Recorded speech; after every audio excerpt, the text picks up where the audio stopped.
Alright, pauwi na po tayo. Yan, nag-proning na rin po ako ng mga saging. Ang ganda na oh. Mga bagong tanim ni Papa. Yan. Nakapagtanim tayo ng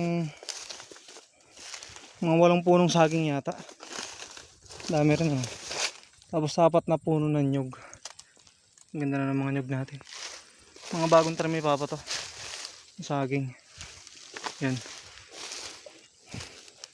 Ganun lang, pag-aakit tayo ng kalahating araw tanim-tanim na lang tayo para mabuwas-buwasan yung ating tataniman.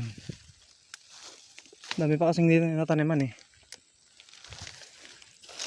nakakaawa yung mga ubi lalaki ng mga puno. Ubi yan.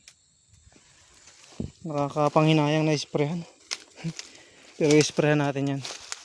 Hindi pwedeng hindi. Tubuan na naman itong mga saging.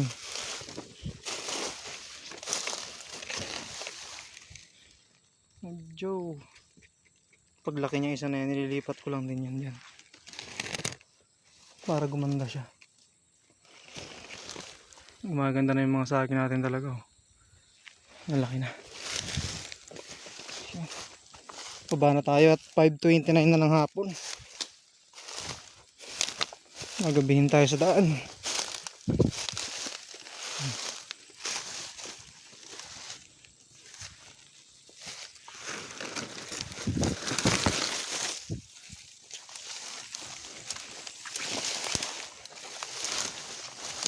Ilang buwan lang puro malalaki na yung mga saging na yan. Ganda-ganda na ang laki na niya mahal na saging yan, 75 pa lang kilo ng hinog na tordan. Yung sa 45 yata. Sobrang mahal